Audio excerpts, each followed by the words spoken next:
यह वीडियो शिक्षा और जानकारी के मकसद के लिए बनाई गई है। किसी समाज, धर्म या व्यक्ति विचारों को ठेस पहुंचाने का हमारा कोई उद्देश्य नहीं है, क्योंकि हमारे तो खून में ही देशभक्ति है। इस्लाम एक ऐसा धर्म है जो 7वीं सदी में अरबी उपमहाद्वीप में उत्पन्न हुआ। इसे मोहम्मद पैगंबर द्वारा स्थापित किया गया था, जिन्होंने ईश्वर अल्लाह के संदेश को लोगों तक पहुंचाया। इस्लाम के मुख्य आधार निम्नलिखित हैं। तौहीद, ईश्वर की एकता। इस्लाम की सबसे महत्वपूर्ण अवधारणा है कि अल्लाह एक है और उसका कोई साझेदार नहीं है। पैगंबर नबी की मान्यता, मोहम्मद को अंतिम पैगंबर माना जाता है और इससे पहले कई अन्य पैगंबरों की भी मान्यता है, जैसे कि ईसा, जीसस, मूसा, मोजस आदि। कुरान पवित्र ग्रंथ। इस्लाम का पवित्र ग्रंथ कुरान है, जिसे अल्लाह ने मोहम्मद के माध्यम से भेजा। हदीस, पैगंबर के कहे हुए शब्द और कार्य। कुरान के साथ साथ हदीस भी इस्लामिक जीवन के नियमों और नैतिकताओं को समझने में महत्वपूर्ण है। इस्लाम की नींव और शिक्षा को और गहराई से समझने के लिए हम निम्नलिखित पहलुओं पर ध्यान दे सकते हैं। पैगंबर मोहम्मद का जीवन। मोहम्मद पैगंबर का जन्म 570 ईस्वी में मक्का में हुआ। उन्होंने 610 ईस्वी में पहली बार कुरान की आयतें प्राप्त की। उनकी शिक्षाओं और जीवन के आदर्शों ने इस्लाम को एक व्यवस्थित धर्म बनाया। मोहम्मद का जीवन संघर्ष, धैर्य और धर्म के प्रति समर्पण का प्रतीक है। मक्का और मदीना। मक्का में इस्लाम की शुरुआत हुई, लेकिन वहां पर इस्लामिक सिद्धांतों का विरोध किया गया। इसके बाद पैगंबर मोहम्मद और उनके अनुयायियों ने मदीना की ओर हिजरत की, जो इस्लामिक कैलेंडर की शुरुआत भी मानी जाती है। मदीना में इस्लाम को एक मजबूत आधार मिला और वहां इस्लामिक समाज का निर्माण हुआ। इस्लाम के शिक्षाएं। एकेश्वरवाद, तौहीद। इस्लाम के मूल सिद्धांतों में से एक है तौहीद, जिसका अर्थ है कि केवल एक ईश्वर अल्लाह ही है, जो सबका सृष्टिकर्ता और पालनहार है। इस्लाम में अल्लाह के साथ किसी को भी साझीदार बनाना सबसे बड़ा पाप माना जाता है। 2. नमाज, साला। नमाज इस्लाम के 5 प्रमुख स्तंभों में से एक है। मुसलमानों को दिन में 5 बार नमाज पढ़ने का आदेश दिया गया है।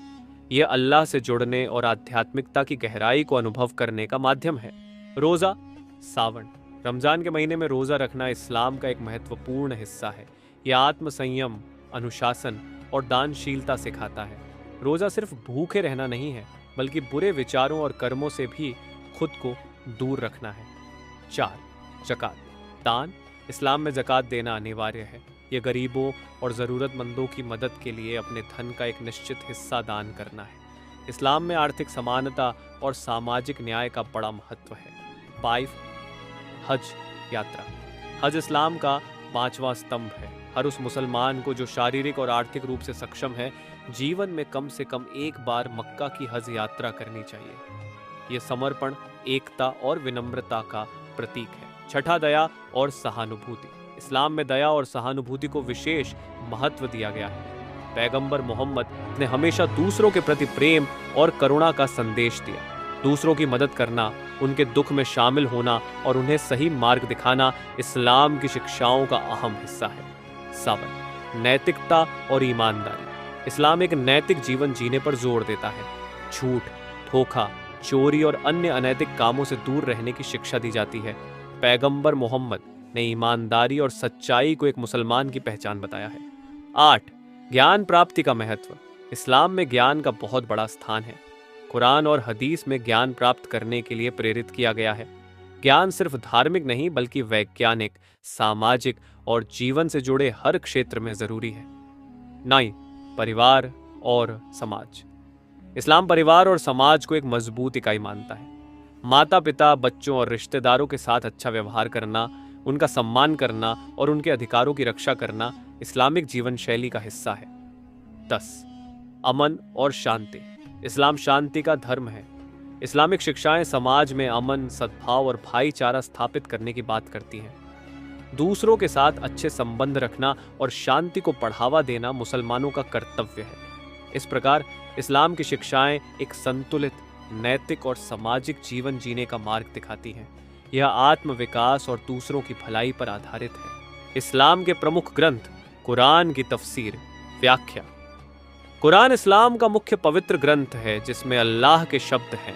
इसकी तफसीर, व्याख्या विभिन्न विद्वानों द्वारा की जाती है, जो इसके गहरे अर्थ और संदर्भ को समझने में मदद करती है। कुरान की 114 सूरा अध्याय हैं जिनमें जीवन के विभिन्न पहलुओं पर मार्गदर्शन और निर्देश शामिल हैं। हदीस की भूमिका। हदीस पैगंबर मोहम्मद की वाणी और क्रियाओं का संग्रह है। यह कुरान के सिद्धांतों की व्याख्या में महत्वपूर्ण भूमिका निभाता है। हदीस को दो प्रमुख श्रेणियों में बांटा जाता है: सहीह सच्चा और सईफ कमजोर। इन बिंदुओं के माध्यम से आप इस्लाम की गहरी समझ और इसके विविध पहलुओं की जानकारी प्राप्त कर सकते हैं। इस्लाम की मूल बातें और शिक्षाओं को समझना न केवल धर्म की गहरी जानकारी प्रदान करता है, बल्कि हमारे जीवन में शांति और नैतिकता के मार्गदर्शन के रूप में भी काम करता है। अगर आपको यह वीडियो पसंद आया हो तो कृपया लाइक और सब्सक्राइब करें और अन्य लोगों के साथ शेयर करें। धन्यवाद।